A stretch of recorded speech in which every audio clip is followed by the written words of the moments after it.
Il fait des pauses pour venir installer le setup. Oh là là, mais même sur ces week-ends, Voilà, cet homme voilà. donne de sa personne. L'altruisme. Bon, bah tout le monde a l'air d'aller bien. Je compte sur les modos pour bannir tout le chat parce que j'ai tout vu. Donc rien.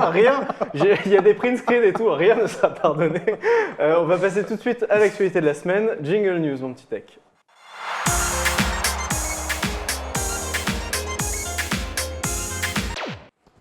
Alors les news de la semaine, et on va bien sûr parler de cartes graphiques avec Krakow et des prochaines cartes graphiques. Bah oui, ce serait dommage de faire un JDH sans parler de AMD et d'NVIDIA. Et du coup, je voulais vous proposer à mon retour de vacances un petit point sur les dernières rumeurs qui ont secoué la planète GPU ces derniers jours. Alors on va commencer par NVIDIA, ma foi, qui pourrait dévoiler ses premiers produits Pascal en juin prochain. Lors du Computex de Taïwan. Alors évidemment, on va le répéter, pour l'instant ça reste une rumeur, mais elle ouvre la voie en gros à deux spéculations.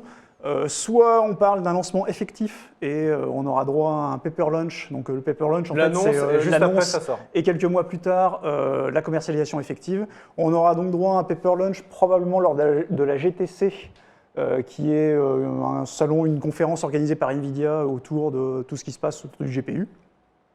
Qui sera donc début avril. On va envoyer Pintaro d'ailleurs. Ou moi, pourquoi pas, écoute. Ou les deux. On vous en verra.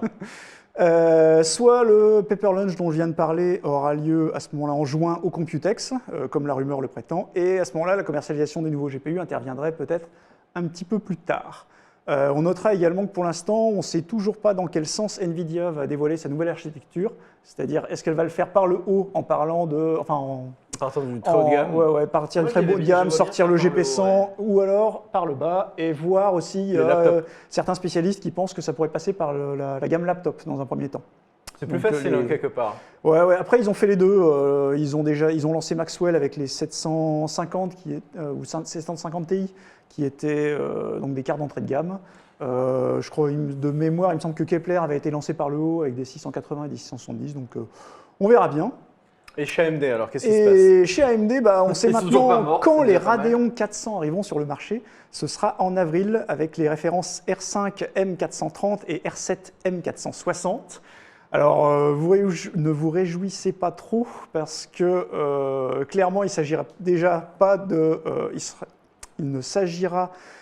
de GPU desktop classique, on parle de GPU mobile et par ailleurs de GPU non gaming, c'est-à-dire qui équiperont des produits de la gamme Yoga de Lenovo.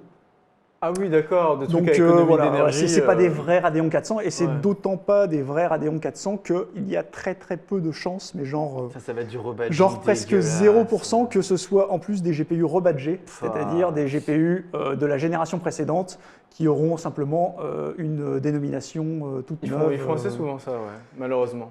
Disons que jusqu'ici, ils avaient teasé, notamment sur toute la gamme desktop, ils avaient expliqué que ce serait un renouvellement complet, c'est-à-dire on n'aurait pas de rebadgeage a priori sur les gammes desktop, ou alors peut-être éventuellement sur les cartes très bas de gamme.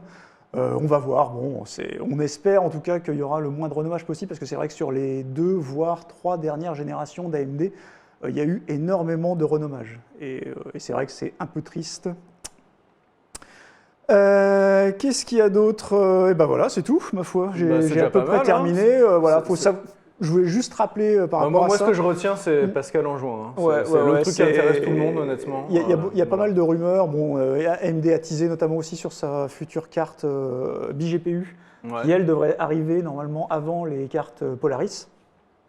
Et c'est vrai qu'en ce moment, il y a pas mal de rumeurs, mais ma foi, c'est assez normal parce qu'il faut quand même rappeler que côté GPU, on va avoir une année assez exceptionnelle puisque sur la même génération de cartes graphiques, on va avoir un bond en finesse de gravure, on va avoir un passage à une technologie de mémoire plus rapide, on va passer en HBM, il faut savoir que la GDDR5, on la traîne quand même depuis 2008, et on va avoir des améliorations au niveau de la structure même du GPU, c'est-à-dire au niveau de son architecture. Donc c'est vrai qu'il y a pas mal de rumeurs, mais en même temps il y a une grosse attente. Moi je veux pas dire, mais on m'a vendu du jeu en Ultra HD fluide avec un seul GPU sur Pascal. Peut-être avec Pascal. En 4K, en Ultra HD. C'est pas impossible. C'est déjà le cas avec la TI. C'est pas la même chose. Non, c'est encore un peu juste. Hein. C'est pas le sujet et on enchaîne rapidement parce qu'on est déjà à la bourse avec le Windows Store. Du coup, Krakou, qu'est-ce qui se passe sur Windows Store? Oui, c'est vrai, le Windows Store dont on se demande s'il va pas devenir un nouveau Game for Windows Live. Alors pour ceux qui s'en souviennent, Game for Windows Live, c'était le précédent store on s'en souvient, de Microsoft et c'était une catastrophe. C'était pas terrible. Et bah là, on a l'impression de prendre les mêmes et puis de recommencer. Il y a quelques jours, je vous avais expliqué que Microsoft voulait imposer son dernier OS et notamment avait utilisé comme stratégie de proposer Quantum Break en exclusivité sur ce store. Et ma foi, Microsoft veut imposer son écosystème, pourquoi pas, mais au-delà de la lourdeur que de devoir se coltiner un énième portail en plus des Steam, des Uplay ou des Origin, certains se sont posé la question de savoir si l'expérience qui sera proposée par la plateforme sera à la hauteur et visiblement ce n'est pas du tout le cas pour l'instant. Notamment, on a un exemple concret d'un jeu AAA qui est arrivé sur le nouveau store, qui est Rise of the Tomb Raider, et d'après les utilisateurs de cette version, les choses sont loin d'être satisfaisantes. Alors en fait, le gros problème, c'est qu'en choisissant le Windows Store plutôt que Steam, on n'a pas de support du BGPU, que ce soit chez Nvidia ou chez AMD, donc pas d'SLI, pas de Crossfire, et on n'a pas de support de G5 non plus. Alors pourquoi donc tu tapes une plateforme de merde et ton jeu il est moins bien. Voilà, attends, j'ai pas terminé, là, je vais juste faire un aparté là-dessus. Pourquoi on a des problèmes au niveau de l'affichage? C'est parce que le store de Windows impose un nouveau format, un nouvel environnement de développement qui s'appelle l'UWP pour Universal Windows Platform. Et cet environnement a notamment l'avantage d'être compatible.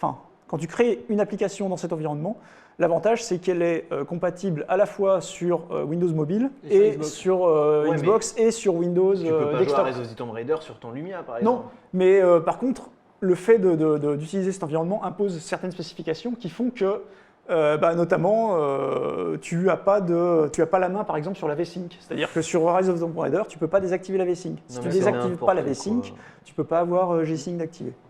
Il y a ça, et puis à côté de ça, il y a plein de petites choses très gênantes. Par exemple, on n'a pas le choix de l'emplacement où on va installer le jeu. C'est Windows qui décide tout seul. Faut se connecter à un compte Xbox pour jouer. Les systèmes de monitoring ne sont pas compatibles avec le fameux environnement de développement dont je vous parlais. C'est quand même fou qu'après avoir foiré une première fois, voilà, et ça c'est quelques exemples, mais il y en a encore d'autres, je ne les ai pas tous notés. Et effectivement, pour l'instant, on parle de Rise of the Tomb Raider, qui est un jeu qui, ma foi, a la chance, entre guillemets, de pouvoir être jouable sur Steam, donc qui n'est pas exclusif. Mais si Microsoft ne corrige pas le tir d'ici avril, c'est-à-dire d'ici la sortie de Quantum Break, qui lui sera un jeu qui est quand même relativement attendu qui arrivera en exclusivité sur ce store, ils vont, je pense, ils vont droit dans le mur et ils doivent s'apprêter à préparer leur équipe de damage control. Parce que c'est sûr. Hein. La version Phil Spencer, justement, a répondu là-dessus sur Twitter il y a 2 jours. En disant qu'il était au courant de tous les problèmes et de tous les bâches et qu'il allait travailler dessus pour corriger tout ça. Ça fait drôle de te voir essayer de parler normalement alors que moi je vois que ta tenue et c'est j'en fous ce que tu dis. Tu m'attends drôle. Tu parles en japonais si tu veux. C'est juste trop drôle. Il n'empêche que ça laisse malheureusement qu'un seul mois, avril. Ouais, voilà. Grosse pression pour que ça soit terminé d'ici Quantum Break. Merci Krakou, on enchaîne avec Pentaru qui veut nous parler de nouvelle guéguerre Samsung Apple quelque part. Vulkan. C'est pas une guéguerre Samsung Apple, hein. C'est pas du tout ça, mais c'est pas grave. C'est pas ça? Non, pas du tout. C'est pas la guerre de moteur? Absolument alors, pas. Qu'est-ce que c'est? Non, en fait, ce qu'il y a, c'est Vulkan a été annoncé lors du lancement de ton futur téléphone, donc le Samsung S7. C'est vrai, mon futur téléphone. Voilà, il y a eu une grosse démo de l'Unreal Engine en fait sur le Samsung S7, où ils ont montré que justement la nouvelle API Vulkan, qui est une API qui permet maintenant aux développeurs d'accéder directement aux ressources du GPU sans passer par plusieurs couches, etc. Et donc de pouvoir tirer la DirectX qui reprenait le principe. Exactement. Et donc en fait c'est le concurrent de Metal qui a été développé par Apple justement pour permettre aux développeurs d'accéder directement à la puissance du GPU. Et donc ce Vulkan qui a été annoncé là en grande pompe par Samsung arrive sur l'Android TV, donc sur la Shield TV d'Nvidia également, pour justement permettre d'avoir des graphismes aussi beaux qu'on trouve sur Apple avec l'Apple TV ou les iPhones quelconques. Voilà, donc c'est vraiment une bonne nouvelle pour tout le monde, c'est-à-dire que les développeurs vont pouvoir accéder à toute la puissance des GPU qui sont de plus en plus énormes dans les téléphones portables, mais également dans les Android TV qui arrivent. De meilleurs outils de dev, quoi. Voilà, et ils prévoient que d'ici 1 ou 2 ans, on aura la même puissance qu'une PS4 ou une Xbox One dans les téléphones ou dans les Android TV. On a Voilà. ça sous les yeux. Exactement, donc là c'est un peu c'est exactement ça. Là on a toute l'accession en fait directement avec Vulkan. On voit qu'on accède beaucoup plus rapidement au GPU alors qu'avant il y avait plusieurs drivers qu'il fallait passer, etc. etc. Donc on parlait de la puissance. Ok, est-ce que c'est tout pour Vulkan? On parle de Astoria? Oui, Astoria qui était le projet donc, de Microsoft pour convertir des applis Android sur leur store. Parce qu'un des gros problèmes du Windows Phone, c'est qu'il n'y a pas beaucoup d'applis dessus. Je confirme. J'ai repris un Windows Phone contraint et forcé il y a une semaine et je suis en PLS là, je peux plus. Mais non, Yamato. Non mais je peux même pas lire les vidéos sur Instagram, merde quoi, merde. Bon, Pentaro. Voilà, et donc du coup, on avait bon espoir pour qu'on fasse pour convertir les développeurs Android à utiliser le projet Astoria pour convertir leurs applications directement d'Android vers Windows Phone. Et ce projet a été abandonné purement et simplement. Pourquoi? Parce qu'en fait, dans Visual Studio, qui est en fait l'environnement de développement de Microsoft, tu peux développer directement en C# maintenant des applications pour Android. Donc en fait, ils préfèrent maintenant convertir les développeurs, de développer sur Visual Studio et de cliquer sur un petit bouton pour dire « sors mes applications sur Android » plutôt que de dire aux développeurs Android, qui en général développent aussi en Java, de faire toute une moulinette pour convertir les trucs compatibles avec Windows Phone. Je sais pas si tout le monde a suivi. C'est bon ou c'est pas bon? Bah, c'est une bonne nouvelle. En fait, c'est une bonne nouvelle parce que Windows Visual Studio, c'est quand même un gros mammouth du développement, donc c'est très très connu. Et C#, c'est quand même aussi un langage très développé et très très répandu. Donc ils disent, vaut mieux attirer les développeurs en disant développer sur du Visual Studio en C# plutôt que de développer en Java, qui est un langage de merde, et de convertir les applications avec une moulinette qui fonctionnerait qu'à moitié. Par contre, le projet qui s'appelle Islandwood, voilà, qui lui permet de porter des projets développés en Objective-C, qui est le langage pour développer des applications Apple, vers C#, ça par contre, ce projet-là vit toujours. Donc ça c'est très important. Lis le chat, j'ai rien compris, j'ai rien compris, j'ai rien compris. Je peux pas être plus clair que ça, quoi. C'est bien, c'est bon. Voilà, les bonnes applis. Et donc il faut rappeler aussi que très rapidement que Microsoft a donc acheté une boîte qui s'appelle Xamarin, pardon. Xamarin Le Pen. Oh merde. 2017. Oh putain. C'est pas un appel au vote. Putain. Et donc Xamarin, en fait, c'est une boîte qu'ils ont rachetée qui est spécialisée justement dans le portage multiplateforme. Et donc ils vont vont utiliser cette boîte-là justement pour dire si vous développez une application sur Windows Phone avec Xamarin ou vice versa, vous pouvez développer aussi sur Android Phone ou sur iOS et vice versa. Voilà, donc c'est aussi pour ça qu'ils ont abandonné le projet Astoria pour Android. Bon, je pense qu'il y a des gens qui ont compris le message Pentaro. Je suis sûr qu'il y en a qui ont compris. Eh oui. On va passer à ma news. J'en ai retenu une cette semaine puisque, messieurs, vous n'avez même pas voulu parler spontanément du truc le plus important de la semaine dernière. La PlayStation TV. Non, qui était la PlayStation Vita TV, machin, va crever. Mais c'est pas ça. Je vais la fermer et normalement, Tech, tu as une petite vidéo qui s'appelle Trunks Atlas, quelque chose comme ça. Je pense que tout le monde l'a vu, mais c'est bien de la montrer. Robot, oui. Voilà, donc ça, c'était le truc de la semaine. Ils avaient fait un chien aussi. non Ils avaient fait un chien avant. Il y a un an, ils avaient fait un chien Ils sont à séparé. Donf, Boston Alors Dynamics. je pense que quasiment C'est tout le monde l'a vu, mais pour ceux qui ne l'ont pas vu, donc voilà, c'est le robot de Google qui d'ici, je pense, 25 à 30 ans, on va lui mettre un fusil laser dans les mains, il va, il va venir décimer votre famille, 5 ans. il va vous botter le cul. Le truc assez hallucinant avec ce robot, c'est-à-dire des robots qui marchent, il y en a depuis longtemps, là c'est sa capacité hallucinante à s'adapter à un terrain irrégulier. Garder son équilibre. Voilà, il garde son équilibre en toutes circonstances. C'est-à-dire que là, voilà, il y a des obstacles, il y a des bâtons, il y a de la neige. Et le truc, enfin, vous allez voir un petit peu plus tard, il ne se casse jamais la gueule ou s'il tombe, il est capable de se relever. Donc ça, en termes d'IA, en termes de calcul, c'est tout simplement prodigieux. C'est-à-dire que ce qu'on voit là, le simple fait de faire des pas comme ça dans ce genre d'environnement, c'est juste monstrueux. C'est ça, waifu, mais oui. Mais tu peux faire des cyborgs coquins aussi, Yamato, si bon te semble. Et ne regarde pas comme ça, Pentaro. Vous voyez les applications concrètes, donc voilà, on imagine le robot chez Amazon qui va, au lieu de payer un gars 200 € pour travailler 48 heures par jour. C'est les syndicats qui vont les syndicats vont être contents. Non, d'accord, donc toi t'es pour la loi au travail en fait. Bravo. Mais non, Si t'es pour la loi au travail toi. On va- Regarde comme il le martyr. Regardez, alors ça c'est vraiment un truc qui a fait débat. C'est-à-dire que quand on voit ces images, finalement, On a mal au cœur pour le robot. on peut pas s'empêcher de se sentir mal pour le robot. C'est assez drôle, je veux dire, tout le monde sait que c'est qu'un programme et machin. Mais quand tu vois ces images-là, il y a beaucoup de gens qui ont posté. Il y a des gens qui ont posté un commentaire très intéressant. Je suis robot. Qu'on dit, non, mais je sais plus si c'était dans Wall-E ou dans Machin ou dans Terminator bidule. Il y a des gens qui disaient les robots, dans 50 ou 100 ans, ils vont montrer ces vidéos-là à d'autres robots pour dire regardez ces bâtards d'humains qui nous Mais maltraitent. c'est insupportable. Il faut se relever, il faut se rebeller, il faut leur faire la peau. Donc c'était, je sais pas vous, mais moi, regardez ça. Regardez ça, mais là t'as envie qu'il se relève, et qu'il aille lui mettre un chassé quoi. Tu te sens mal pour ce robot. Ce bruit là, c'est un peu triste. Regardez ça, mais c'est complètement fou. Regardez ça. Ah ouais. Non mais ça c'est prodigieux. Il se relève et lui met un wifi. Et là il repart, voilà. Mais du coup, bon, blague à part, en termes de pour les tâches dangereuses. Pour des missions de sauvetage, ce genre de choses, pour voilà, quand il faut, je sais pas, il y a un mec dans une avalanche. Si je peux me je permettre, ne sais pas il quoi. faudra juste que tu aies un QR code sur la gueule pendant ton avalanche. Hein, parce que là, sans QR code, le robot, il est perdu. Hein. Ouais, il te voit, il a mal compris, il t'achève. Voilà, c'est ça. Tu n'as pas de QR code, tu es un Non ours. mais voilà, ça c'était voilà où on en est dans la robotique aujourd'hui et les avancées sont assez prodigieuses et la vidéo est très très sympa c'est ouf. et assez dérangeante quelque part. Et en fait, c'est toutes parce les- qu'il est humanoïde, donc on est en Ouais, fait. c'est ça. Ouais, C'est la c'est forme en fait. c'est ça, Ouais. c'est Ça ça. sert bizarre. de D2, Moi, on ça, s'en ouais, foutrait quoi. Je le mais, ressens pas comme ça, mais. Et donc, ils ont mis toutes les PlayStation TV dans ces robots, c'est pour ça qu'il n'y en a plus. C'est ça. Ils ont racheté tous les stocks. Sony a abandonné, a Toute vendu cette- les toute stocks cette à puissance Boston de guerre. Dynamics, ouais. Et on va terminer rapidement avec Yamato qui lui voulait nous parler de 3 sujets. Alors par quoi tu commences Yamato? Sur quoi t'es chaud On va commencer par mon sujet préféré du journal Ouais. du riche. C'est Samsung qui, après nous avoir dit pendant X temps. En fait, Samsung avec l'OLED, ça a toujours été compliqué. C'est-à-dire que le premier TV OLED qu'ils ont sorti était très bien, Ouais. mais sauf que il y avait un exemplaire sur 2 qui repartait en SAV. Voilà. Oh, merde. Donc ils sont très vite désengagés du truc, ils ont bradé les modèles restants et puis ils ont plus fait d'OLED en fait, ils ont préféré partir sur l'LCD. Mais apparemment, selon une source d'un journal coréen, Samsung serait en train d'investir sur une usine de fabrication OLED de 8e génération, donc les dalles actuelles. On en est déjà à la 8e. Ouais, ça part c'est vite. fou, Hein. quoi. Ça va très D'accord. très vite. Et du coup, donc, une usine qui permettrait de produire des grands panneaux qui découperaient en 6 pièces différentes sur de faire des dalles de 55 pouces et donc de réduire considérablement les coûts afin de proposer de l'OLED à prix, alors je vais pas dire bas prix parce que ça sera jamais du bas prix, mais à des tarifs au moins capables de concurrencer LG en ce moment.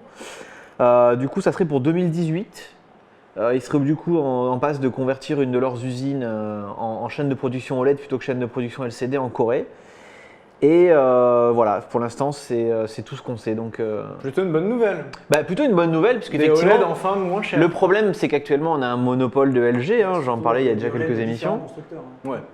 Il y a, voilà, pour l'instant, il y a un monopole de LG grâce à un brevet complètement craqué qu'ils avaient chopé chez Kodak à l'époque.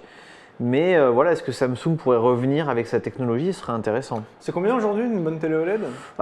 J'ai pas trop regardé les tarifs, mais ça commence On à. n'avait pas parlé ce matin, c'était pas entre 3000 et 5000, tu m'avais dit. En fait, ça dépend des modèles. Ouais, il y a des modèles à 2005, 3000, je crois, en Ça 55 va, pouces. c'est bon. 3000 € à 55 pouces, Ça c'est va, trouvable. Écoute, Ouais. hein, avec sa barre de son, elle doit à 1800 €.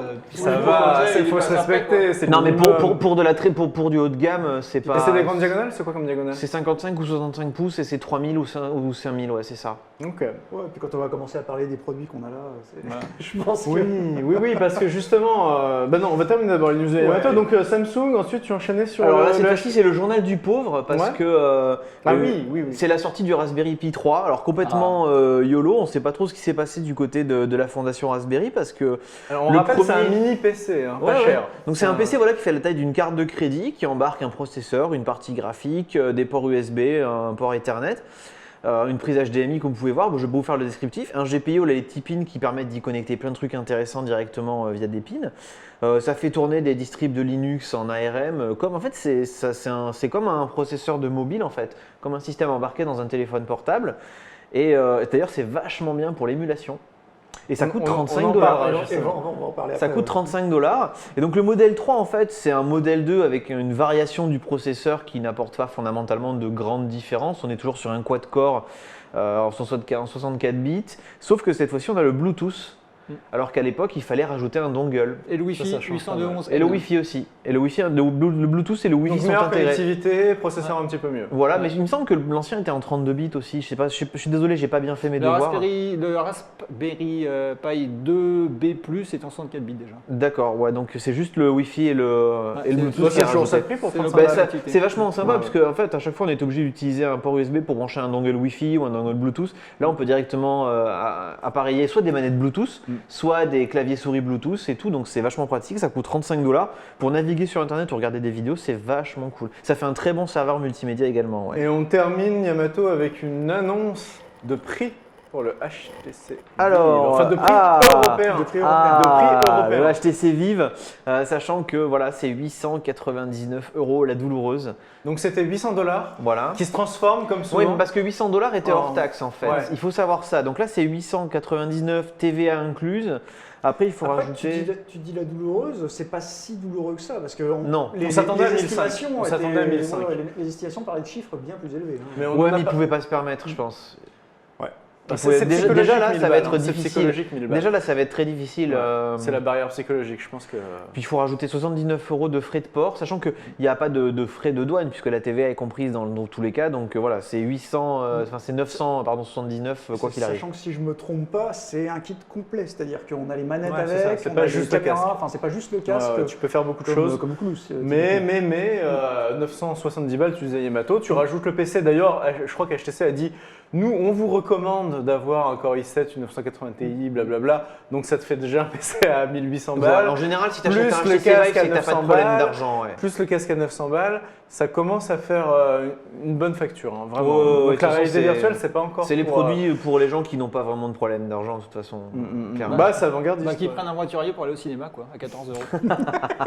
Respectez les cinémas à 14 € de Levallois. C'est une ville très chère. C'est vrai que Levallois est une ville, Ça, c'est une ville clair. très chère. Bah écoute, merci beaucoup mon petit Yamato. J'ai pas fait mes devoirs moi aussi au début de l'émission. Si vous voyez ces deux beaux objets là présents sur notre plateau, c'est que c'est notre thème de la semaine, c'est-à-dire qu'on va parler de rétro gaming, des bornes d'arcade, mais pas que. C'est notre sujet qui va venir juste après. Mon petit Zach, Merde, j'ai oublié mon matos sur mon Ah, t'as bureau. oublié ton matos? C'est pas vrai. Si, sur Ah le bah, tu bureau. iras le chercher à la pub. Ouais, voilà. On en parlera après. Allez, Exactement.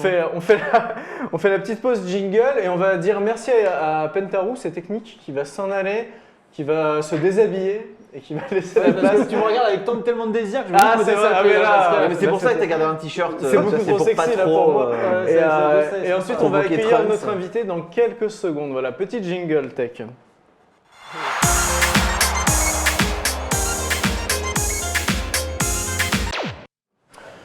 Et voilà le thème de la semaine. On a le jingle débat, mais le thème dossier, on ne sait plus trop. C'est la surprise à chaque fois. On va parler C'est donc ça qui est bien. de rétro gaming avec. J'aurais bien aimé avoir Ken Bogard, qui est vraiment très au fait, puisque c'est lui qui gère la chaîne.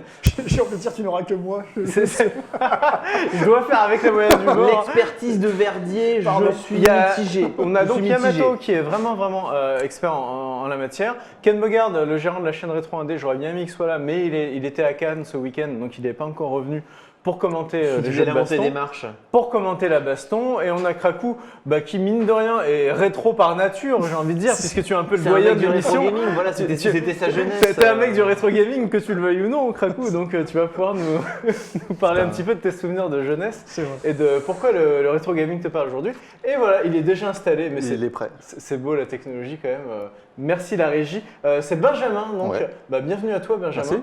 qui est venu nous montrer son travail et peut-être aussi parler un petit peu des autres trucs que tu aimes bien, mais surtout nous montrer son travail. Car on va peut-être commencer par ça, du coup tant pis. Cette magnifique borne qui se trouve sur le plateau là, Yes. c'est toi qui l'as fabriquée. Ouais. Alors, C'est complètement dingue. Attends, est-ce qu'on peut peut-être Voilà, je vais la rapprocher. Non, on la voit, hein, on la voit à l'image, on la voit suffisamment bien. Là, c'est bien. ouais. D'accord. Est-ce que tu peux nous parler de cette petite borne? Déjà peut-être te présenter, nous dire Ouais. ce que tu fais dans la vie, alors, et ensuite parler de ton bébé. double casquette. Ma vraie fonction, moi, c'est responsable relations de presse chez Intel. Voilà.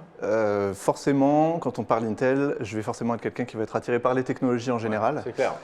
Donc, à un moment dans ma vie, je me suis posé la question de me dire, est-ce que j'achète une borne d'arcade toute faite et combien je paye pour ça? C'est ce que j'ai fait moi. Ou est-ce que Moi, je sais rien fabriquer. Donc, Ou est-ce que je commence à la bricoler? Il y a un premier truc que je pourrais encourager les lecteurs à le faire, c'est des vieux ordinateurs, des vieux netbooks qui avaient déjà peu d'utilité à l'époque, mais qui en ont encore moins aujourd'hui, Les de par leur IPC, performance. Un petit Exactement. Samsung IPC. NC10 par exemple, Oui, qui traîne c'est encore ça. chez vous avec un vieux disque dur pourri. Voilà. Cherchez des références avec des puces NVIDIA GPU intégrées dedans, elles feront la différence sur de l'émulation et ça Je suis suffira. étonné là que tu dises ça. Moi, je pensais qu'émulation, c'était n'importe quoi peut faire tourner une Super Nintendo, une Mega Drive, machin. Et toi, tu conseilles d'avoir un GPU. Et ouais, je vais conseiller d'avoir un GPU parce que pour pas vous brider dans l'expérience, que ce soit dans la fluidité ou pas. Et finalement, le CPU, alors effectivement, c'est lui qui va avoir le gros rôle du décodage, mais sans le GPU pour l'époder sur certains graphiques et notamment sur des émulateurs comme MAME, finalement, le CPU va s'essouffler très vite. Et pour répondre à la première question et comment j'étais venu à ce genre de projet, il y a eu un produit qui est sorti qui s'appelait l'iCAD, un châssis pour Oui, iPad dans oui. lequel on vit. Voilà. Alors, au début, c'était un gimmick et finalement, il s'est avéré que le produit a été réalisé. Et en détournant un iCAD et en venant intégrer son IPC dedans, finalement, on a un petit moyen, parce que j'entendais les gens pleurer parce qu'il y avait des produits à 2000, 3000, on parlait de télé à 5000 euros. Ah, Et on vous a allez, du cher. Hein. vous allez débourser 300 euros, vous êtes un tout petit peu bricoleur, c'est-à-dire que quand je dis un tout petit peu bricoleur, c'est que vous avez un tournevis, de la visserie, vous avez un Leroy Merlin à moins de 20 minutes de chez vous, et vous allez vous bricoler une borne d'arcade à 250, 300 euros, tout compris, et qui va faire tourner un MAME. Donc on est en train de dire que vous avez déjà une belle bibliothèque de jeux en 2D qui est précompatible, quoi. Alors moi, honnêtement, je suis assez dubitatif quand tu me dis ça. Parce que je pense que c'est vrai que tu t'en sors pour cette somme-là, mais je pense par contre que tu es assez talentueux. Tu vois, je pense que c'est pas tout le monde, quand tu dis tout le monde peut, en mettant 300 balles, en allant au Roi Merlin, machin. Moi, je suis incapable de faire une omelette, si tu veux, c'est pas moi qui Mais vais. t'as différents degrés. Il y a quand même, il y a peut-être savoir faire des soudures. Qu'est-ce qu'il faut savoir faire vraiment? Est-ce qu'il faut savoir scier, voilà, polir, peindre? Qu'est-ce qu'il faut savoir Non, faire pour quel monter talent ça, il faut pour avoir monter ça, oui. Pour Ouais. monter le produit dont je parle, effectivement, en tout et pour tout, je pense qu'il y aura 2 soudures à faire, puisqu'il Ouais. va falloir venir remplacer le bouton d'allumage du laptop par un bouton que vous allez acheter dans le commerce. Et aujourd'hui, le bois et le verre, si vous allez, encore une fois, je vais leur faire de la pub, voilà, Non. n'importe quel Non, prestataire mais de vas-y, vente de vas-y, meubles, vas-y. etc., type le Roi Merlin, vous faites couper du verre et vous faites couper votre bois sur mesure. Donc venez avec des cotes et ensuite vous en sortez avec de la visserie. Et si vous prenez un iCAD, si vous êtes encore plus feignant, comme je l'ai été, finalement vous avez plus de visserie, vous avez presque plus rien à faire. Donc non, vraiment, il y a des forums, vous pouvez vous renseigner, il y a de tout pour fabriquer vos propres bornes bon marché, avant qu'on attaque des bornes qui, elles, le sont beaucoup moins. Alors toi, tu t'exprimes, enfin, tu fais ça pour toi ou est-ce que tu les vends? Est-ce que tu animes une communauté? Est-ce que tu as un site où tu partages des plans, des expériences? Est-ce que tu participes à des forums? Justement, où est-ce qu'il faut aller pour se renseigner quand on s'intéresse au rétro gaming et qu'on veut se faire sa petite borne d'arcade? Alors, Est-ce que tu... un bon forum français, Ouais. un bon forum de départ pour français, ce serait The Hyper Free Spin, donc qui est un forum qui a repris le nom d'un des front-end les plus connus du marché, qui est Hyperspin. Mais en réalité, cette communauté, elle est très ouverte. C'est des gens qui sont passionnés, ils organisent des événements qui soient, en général, c'est local quand même. Ils organisent des événements. C'est là-bas où j'ai découvert cette initiative de reproduire des iCAD et de les détourner, donc avec des plans qui sont partagés. Comment est née cette initiative? Et je pense que c'est vraiment un très bon forum pour commencer. Voilà, où ils vont expliquer quels sont les bons processeurs à utiliser pour de l'émulation, que ce soit de l'Intel ou de l'AMD en l'occurrence. Et voilà, et vous allez pouvoir faire votre choix, quoi.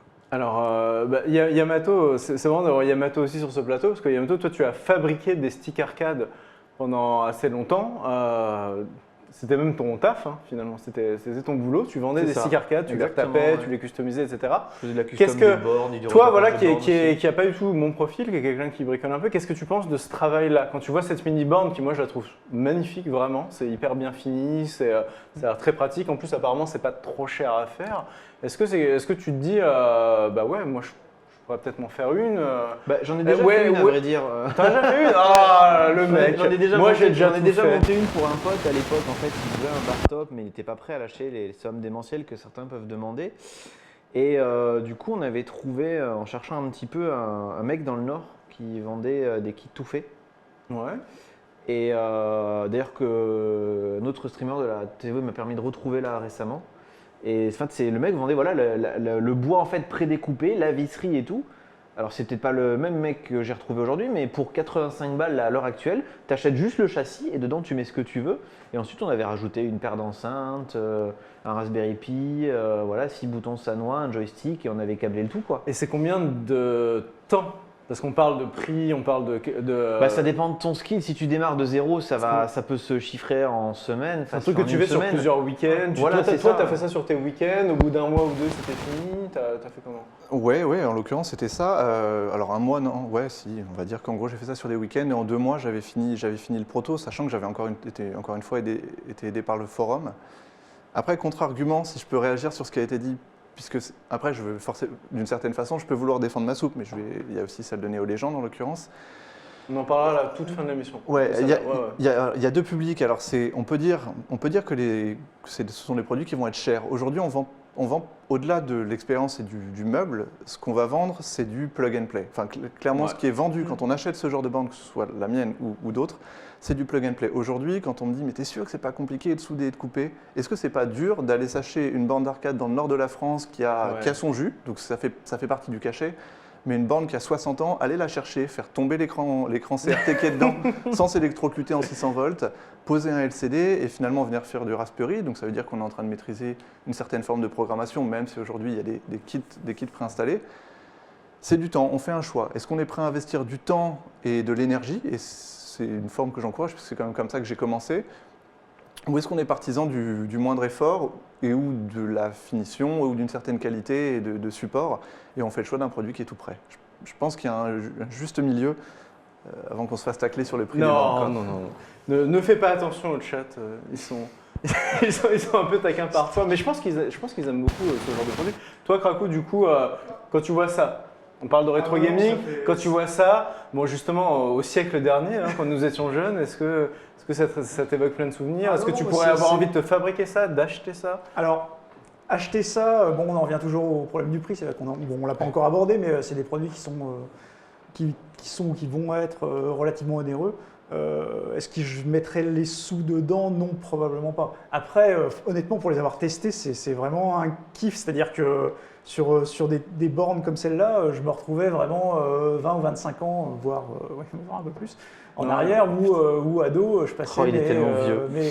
mes après-midi ou mes midis ou mes soirées dans des salles d'arcade sombres à jouer à King of Dragon, à Fatal Fury, enfin à tous ces jeux-là. C'est vrai qu'il y a une sensation. Un vrai Krakou à jouer à Fatal Fury. Oui. Ah, ça c'est magnifique. Parce que notamment, moi je pratique l'émulation, mais dans un style assez différent. C'est-à-dire que moi, j'ai des émulateurs sur mon PC. Je passe même par, c'est un produit dont on parle régulièrement, mais qui est très bien taillé, je trouve, pour l'émulation. C'est la Shield TV.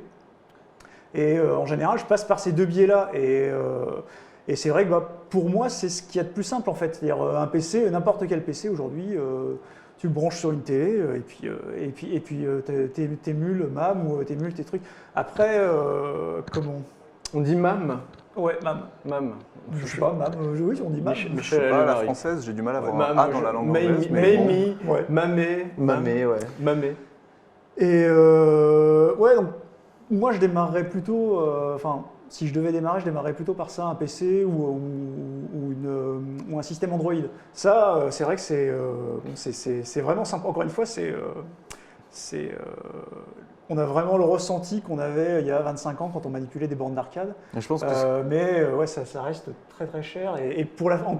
Même si c'est pas un problème de prix, pour la fabriquer soi-même, je suis peut-être moins manche que toi, mais manche quand même. Ouais, mais même si j'ai un peu de technicité, je ne m'aventurerais pas à essayer de fabriquer ce genre de truc. Quoi. Et au niveau de... Alors, est-ce que tu peux nous... Voilà, il y a les bornes d'arcade en général. Ouais. Et puis, la tienne, qu'est-ce qu'elle fait exactement? Là, je vois que déjà, c'est un setup.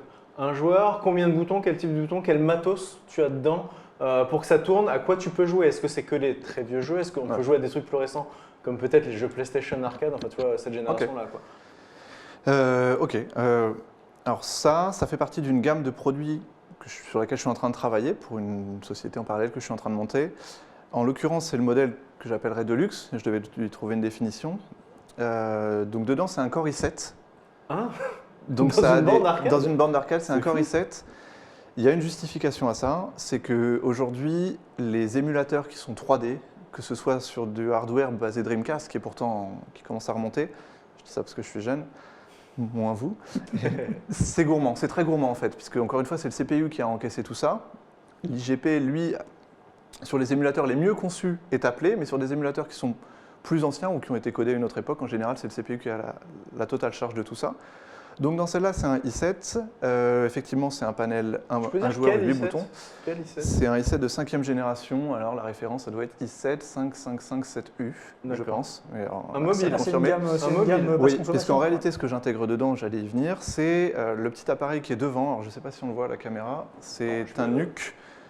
Alors, je ne vais pas faire de la promo pour ma boîte, parce que je ne suis pas venu pour ça. D'accord, on connaît ces petites machines-là. Donc c'est des mini-ordinateurs. C'est des mini-ordinateurs dans lesquels on vient mettre son disque dur et sa mémoire. Et ça, c'est le cœur de manière cette modulable. borne-là. C'est ça, c'est le cœur de la borne. D'accord.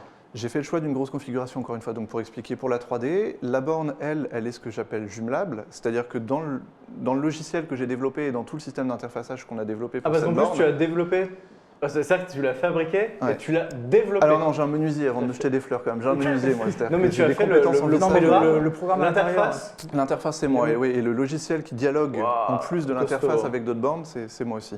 Costaud, Et costaud. donc il faut au bout d'un certain moment un i7 et l'IGP, en l'occurrence Intel Iris, qui est quand même un IGP qui commence à taper copieusement, pour pouvoir lier une, deux ou trois ou quatre bornes et jouer à plusieurs. Donc ça commence à faire des produits qui sont chers, mais on leur demande, on attend d'eux une certaine performance, il faut que ce soit fluide.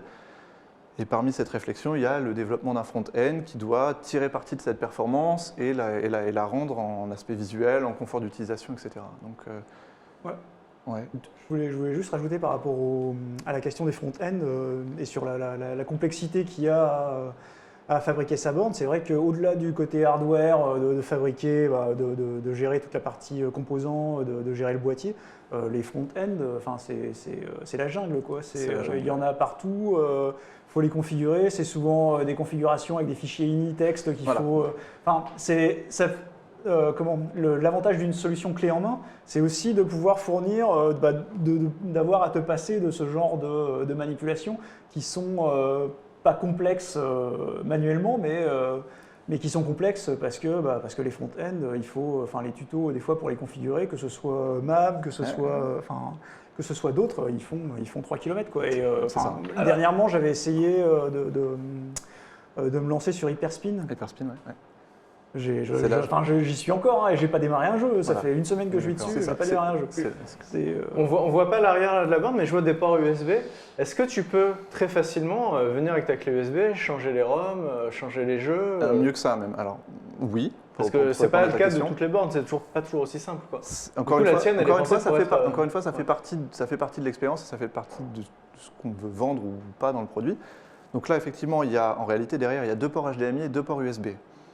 En essayant de ne pas rentrer trop loin dans le détail, on a un port HDMI pour faire de la sortie vidéo, c'est-à-dire qu'on passe d'un plaisir qui est totalement égoïste à une petite borne un joueur à un plaisir qui est plus familial entre C'est une potes. tuerie, ça. Mais tu Donc, sais, on va t'en acheter. Hein. Ah Non, bah, mais je rigole même pas parce qu'on a un truc, nous, qui s'appelle Console Mania, une émission Ouais.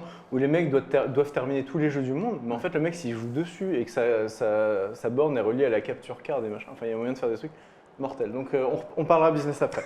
Après l'émission. Ok. Ouais, donc un port HDMI pour de la sortie vidéo, un port HDMI vers de l'entrée vidéo. Alors pourquoi on voudrait faire rentrer un signal vidéo dans une borne d'arcade?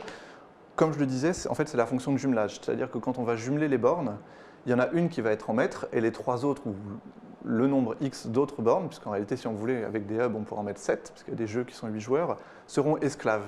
Une travaille, d'où la nécessité sur certains titres d'avoir un gros processeur, une travaille et fait la génération de la vidéo pour les 4 écrans. Et il y a un port USB en entrée qui va recevoir soit un clavier, soit une souris si vous voulez commencer à faire du debug ou mettre un peu les mains dans le logiciel, soit à faire rentrer les contrôles des 3 autres qui sont en esclave. C'est-à-dire qu'en réalité, vous avez l'impression que votre borne travaille et vous restitue quelque chose. Elle est juste esclave de la première qui envoie les instructions vidéo et reçoit les commandes. C'est comme ça que j'ai Mais c'est fou, quoi, la différence entre la réflexion que tu as eue pour. Enfin, t'as joué à beaucoup de jeux d'arcade, bornes d'arcade dans ta vie? Parce Non. que là, en fait, t'as pris toutes les problématiques de qu'est-ce que je voudrais pour que ce soit parfait, quoi. Enfin, tu vois, t'as été plus loin que juste. Moi, j'ai une borne chez moi que j'adore, c'est une vraie borne, Ouais. mais elle fait pas le quart de tout ça, en fait. C'est une nouvelle génération de bornes, quoi. Mais je pense que c'est. Alors, première question, non, j'ai pas beaucoup joué à l'arcade déjà parce que j'avais pas l'âge. Je crois que le mieux que j'ai dû faire, c'est passer 1 heure à la tête dans les nuages. Et c'était Oui. peut-être à Sergi-Pontoise, Ouais. je sais plus trop où c'était, effectivement, où je me voyais faire un aquajet. Ouais. Voilà. Bon, ça, on n'aura pas ça chez nous. Et en fait, quand j'ai pensé le produit, je me suis dit, alors c'est con, je suis en train de fabriquer un joli produit, mais les gens vont se mettre devant, ils vont jouer, on ne pourra plus l'avoir. Ce qui n'est pas faux. Ouais. Et c'est là où en fait on pousse la réflexion et par chance j'avais développé en C#, ça fait partie de mes premières études. Et ce qui est merveilleux quand on est développeur, c'est qu'en général quand on est face à un problème, on se dit pas merde, je vais aller regarder sur Google si quelqu'un a trouvé la solution, on va se dire bon, je vais prendre le pari d'y arriver en un temps raisonnable et on le fait. Et voilà, et en fait elle est là pour répondre à toutes les problématiques que j'ai rencontrées en ayant eu moi-même une borne d'arcade où j'ai passé, je pense, après je ne vais pas débattre pendant 2 heures, mais je pense que depuis octobre 2013, j'étais à paramétrer mon front-end Hyperspin pour qu'on n'ait pas cette espèce d'effet, c'est l'effet anti-wow.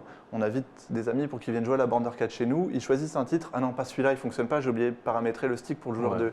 Lance pas celui-là parce que l'émulateur 64, de toute façon sur une borne d'arcade, Les sticks unidirectionnels, il ne va pas être pratique face à un stick analogique. Et cet effet flop, il est très dur quand on s'est acheté un produit qu'on a mis 1400, 2000, 3000 euros. Et les gens ils viennent et ils font bon, bah, finalement il est joli ton jouet, mais s'il ne fonctionne pas en plug and play, c'est le risque de la fabriquer soi-même. C'est marrant ce que tu dis parce qu'il y a le côté. Bon, non, je vais faire un hors-sujet, on parlera de l'autre borne à la fin, j'allais faire un gros hors-sujet.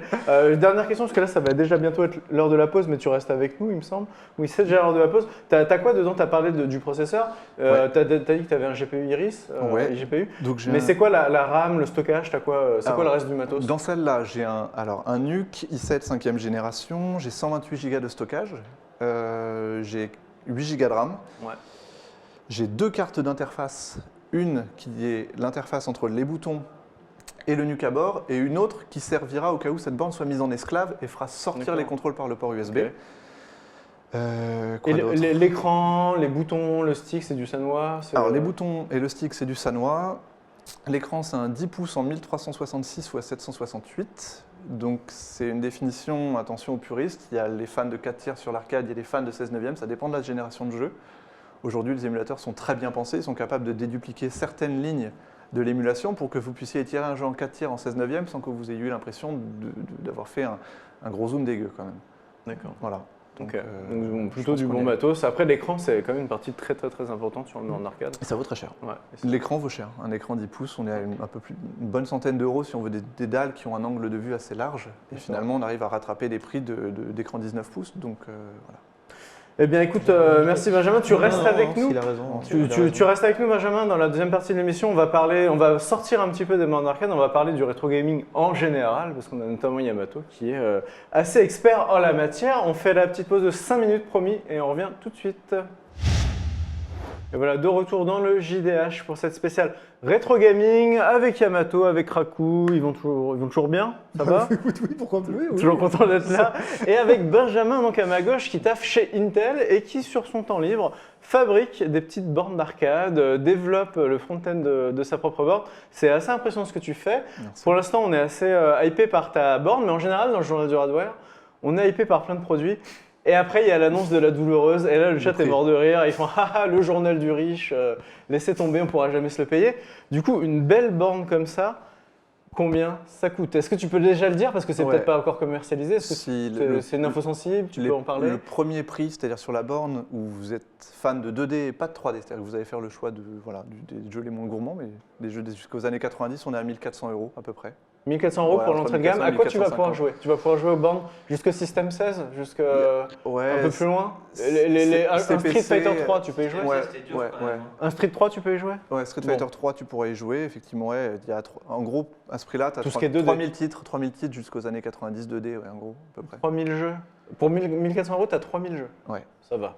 Ouais. Ça va plutôt bien, tu as de quoi t'occuper. Et celle-ci, c'est la haut de gamme du Celle-là, coup c'est la haut de gamme qui est à peu près aux alentours de 2000, avec 2000 en incluant l'option de jumelage qui coûte assez cher à produire puisque riche en connectique et complexe. Mais, D'accord. voilà. Donc entre 1000, à la louche, entre 1005 et 2000 en fonction de ce que vous voulez. C'est ça. ouais. D'accord. Et il y a 2 modèles, il y aura 2, 3 modèles. Comment tu vas étoffer la gamme? Il y aura 2 couleurs.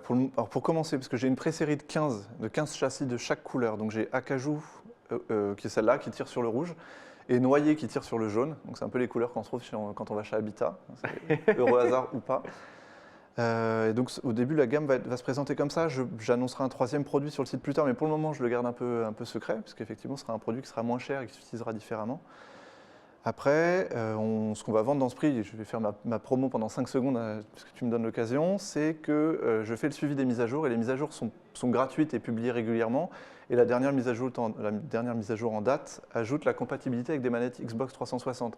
Donc quand bien même vous ne voulez pas mettre une somme folle, mais vous ne voulez pas jouer seul pour autant, c'est pas grave. Branchez-la en HDMI sur une télé et branchez 3 manettes Xbox. Alors très vite, je réagis sur le chat. J'ai vu LOL, le chat, hein. Ouais. LOL MDR, 1400 balles pour un truc alors que c'est 200 balles de boutons et des planches, machin. Le NUC qu'il y a là-dedans, à lui tout seul, il doit valoir Le déjà NUC. dans les 500 balles, dans les 700 balles si c'est un i7, je pense. Ouais. L'écran, tu as dit que ça valait 100 balles. Ouais. Les sticks et les boutons, Yamato, tu le sais, ça a un prix aussi. Le front-end, enfin, Toute la connectique, la boiserie, la menuiserie, etc. Moi, je trouve pas ça. La C'est un partie- très la très partie très bel software objet. qui est entièrement développée. Et en plus, ce qu'il y a, c'est que tu développes ça ouais. depuis des années. Donc, C'est il y a ça. aussi tout ce temps-là, toute la recherche et développement, etc. à prendre en compte. Je trouve pas ça, moi personnellement, je trouve pas ça choquant. Après, dans l'absolu, pour beaucoup de gens, C'est cher. c'est une grosse somme et ça va plus vite de jouer par d'autres biais. Ça, c'est aussi un objet pour se faire plaisir. Et c'est sur ça qu'on va terminer cette petite partie rétro gaming. Aujourd'hui, là, on a parlé des bornes d'arcade, soit, et c'est d'ailleurs très intéressant de Benjamin de voir comment on peut les fabriquer. Maintenant, il n'y a pas que ça. Aujourd'hui, on veut jouer à une vieille console. Qu'est-ce qu'on fait quand… Je sais pas, Yamato, toi, qu'est-ce que tu fais? Est-ce que tu branches ta vieille Super Nintendo? au Japon, j'achète la console et le jeu. Ah bah t'es comme ça, toi. Bah tu, non. tu vas au Japon qu'à faire. Non mais il y a… un gros intégriste en fait. Il y a un milliard de façons de jouer. Les téléphones portables, les émulateurs sur PC, les tablettes. Yamato est mute. Ah bon, on ne t'entend pas, mon petit Yamato. Non, Ah, c'est ça y bon, est. j'ai mute. Ah, J'avais t'avais mute. mute aux toilettes. J'avais Ah, mute aux toilettes. c'est plus sympa pour le chat quand même. Voilà, exactement. Effectivement. Du coup, je disais, aujourd'hui, tu peux jouer sur les vieilles consoles, évidemment, si Sur un tu PC. les as encore. Enfin, Le non. marché de l'occasion est peut-être assez cher aussi. Non, mais il y a des solutions Sur les émulateurs infinies, PC, sur les tablettes, sur les On smartphones. te revend même des Il consoles y a des rétro avec des consoles, il y a émulateurs des aussi, consoles hybrides qui font un petit peu tout, dans lesquelles tu peux mettre tout type de cartouches. Il y a plein de Tu solutions. as des consoles portables Android aussi qui sont faites précisément pour ce type d'activité. Justement, je vais vous demander à chacun en fait quel est votre usage. Du coup, Yamato, toi, est-ce que tu as encore les vieilles consoles chez toi, tu es un collectionneur ou tu as une solution tout en un? Bah, moi, en fait, en arcade, c'est vrai que ma vision des choses, c'est quand tu es capable de mettre 1000 balles dans un meuble arcade, et a fortiori un meuble arcade original avec écran CRT, je sais pas pour y mettre de l'émulateur dedans. Mais donc, moi, je suis plutôt du genre à acheter les vieux systèmes arcade. T'es la carte JAMA, toi? T'es Ah, un moi, mec je de suis- la moi, je carte suis la- JAMA, je suis de un la mec de la Neo carte Geo et de JAMA, la ouais. carte JAMA? Je suis un mec de la carte JAMA, je suis un mec du CPS2, je suis un mec du MVS, voilà. Ah ouais, donc toi tu achètes une… Moi je trouve que… alors, je respecte complètement et je comprends le côté puriste, mais par contre là on est d'accord, t'as ton jeu, t'as un jeu. Ah ben, il y a Et des pour fois, il faut changer, sortir il le faut fer à sortir le souder, tournevis, ouais, voilà. C'est- des fois, t'as une, c'est t'as pas une- pareil, hein, c'est- t'as une aline qui saute, il faut tout refaire et tout, ouais, c'est des trucs à l'ancienne. Franchement, je plains les patrons de salles d'arcade dans les années 80, ils devaient pas franchement rigoler des masses. Hein. Ah ouais. Ouais, ouais. Mais L'entretien. après, l'entretien, effectivement, c'est une catastrophe. Et puis là, en plus, là, maintenant, avec des bornes qui ont bientôt 20 ans, 30 ans, Ouais. c'est encore pire. Mais c'est vrai qu'après, les solutions tout en un pour faire de l'émulation dans les bornes, par exemple, sont hyper bien foutues. Enfin, tu achètes une carte JAMA avec un émulateur à multijeux, tu as même un disque dur sur lequel tu peux changer les jeux et tout, tu as tous les prix, tous les systèmes et tout. Tu en as même certains qui vont jusqu'à émuler les jeux 3D et qui ne coûtent pas super cher non plus. Bon, dans l'absolu, voilà, ça se fait même très facilement, tu vois. Et là, on parle beaucoup d'arcade, mais est-ce que tu as des vieilles consoles chez toi? Est-ce que tu as des vieilles consoles ou est-ce que tu passes plutôt sur émulateur? Ouais, il y a deux- Sur quel système? Avec quel type de manette? Je Comment suis, tu je suis fais des deux écoles en fait. À partir du moment où un jeu Super Famicom, il va falloir débourser 300 €, je crois que je vais regarder du côté de l'émulation. On va être franc. Mais dans l'absolu, ouais, j'aime avoir effectivement l'hardware original, serait-ce que parce que bon, t'as la vraie manette en main, t'as le jeu à la vitesse à laquelle il a été conçu, le Donc rendu sonore idéalement, et tu visuel. préfères avoir la vieille console, Ouais. un cathodique. Ouais, mais c'est pas La vraie manette. Voilà, mais c'est pas la portée de tout le monde, quoi. Il faut avoir un endroit où stocker un cathodique. Non, mais c'est complètement… c'est pas enfin, très waf, quoi. Je suis sûr qu'il y a plein de gens là qui nous regardent, qui ont encore leur PlayStation 1, leur Super Nintendo, leur Mega Drive et qui les ressortent régulièrement. Alors Ah. c'est une solution, moi je trouve ça… Honnêtement, moi j'attache peu d'importance, je suis pas du tout collectionneur, quoi. Ouais, bien sûr. C'est-à-dire que stocker tout ça, garder tout ça, rebrancher tout ça, c'est quelque chose qui me saoule. En fait, je préfère passer par des émulateurs. Toi, Krakou, du coup, t'es de quelle école? Comme je vous le disais, moi c'est vraiment PC ou maintenant la Shield TV dernièrement, vu que j'en ai une. Et ouais, pour moi c'est ce qu'il y a de plus simple. Et en fait c'est plus guidé par une question financière tout simplement. C'est-à-dire que une Shield TV, de toute façon j'en ai une et puis je fais déjà du multimédia avec. Enfin, c'est des outils très très polyvalents qui me permettent de faire plein de choses à côté. Donc en plus, je fais de l'émulation dessus et moi je trouve que ça reste ce qui est… Enfin, c'est ce qui reste plus abordable et plus simple à mettre en œuvre. Donc, de toute façon, si maintenant, t'es Et après, je suis pas du tout intégriste au niveau de l'expérience, mais Non, mais après, il faut être franc, les émulateurs à l'heure actuelle, la reproduction, elle est tellement fidèle que, à part si tu es un mec du speedrun, tu verras pas la différence, quoi. Clairement. Sur l'émulation, tu trouves Ouais, qu'elle est parfaite? ouais. Ouais. Elle est pas parfaite, mais c'est à 98%, 99%. Tu vois pas la différence vraiment. Il va y avoir des différences, effectivement, les puristes qui jouent le jeu et qui le connaissent par cœur, ils vont notifier un tout petit décalage au niveau de l'input lag des commandes, mais pour le reste, c'est pareil, quoi. Ouais, et encore, ça se discute. Je dirais que ça se discute puisque les émulateurs les plus aboutis, justement sur des speedruns, les gens font des speedruns sur les vraies manettes. C'est-à-dire qu'ils envoient les inputs sur la manette qui est branchée à la console. C'est-à-dire qu'ils viennent envoyer, viennent envoyer le voltage sur les boutons et ils arrivent à reproduire un speedrun sur le hardware d'origine. D'accord. Si on n'est pas à 100%, on n'en est pas loin. Mais encore une fois, Non, pas, il y a des pas tous les émulateurs. émulateurs, ouais. Après, ça dépend des machines, hein, mais c'est vrai que les machines Nintendo, tu as des émulateurs qui sont parfaits, quoi. Qui passent les cartouches de test de la console à Je ne sais l'époque, pas quoi. si Tech a les visuels sous les yeux, mais normalement, il y a quelques visuels de téléphones branchés dans des manettes ou de tablettes qui ressemblent à des manettes. C'est une grosse tendance actuellement. Alors ça, Ouais. oui, voilà, ce genre de choses, je suis allé sur PlayAsia, on en trouve plein. C'est-à-dire que quelle que soit la forme, voilà, c'est simple, vous avez des espèces de slots dans lesquels vous allez foutre votre téléphone et vous avez une manette.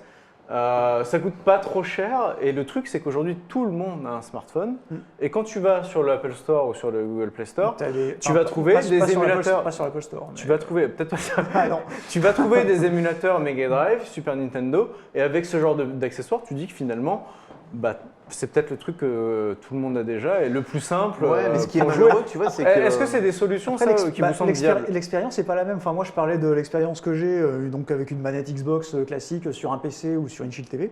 Mais c'est vrai que pour avoir essayé du coup, un peu plus la borne de Neo Legend, c'est vrai que c'est pas tout à fait, enfin, c'est même pas du tout la même expérience. Là, je me retrouvais vraiment 25 ans en arrière sur une borne comme ça parce que j'avais les sticks, parce que j'avais les boutons, j'avais les mêmes sensations. Enfin, avec un pad, c'est pas tout à fait la même chose. Il faut reconnaître que l'expérience est moins agréable, moins agréable tout simplement.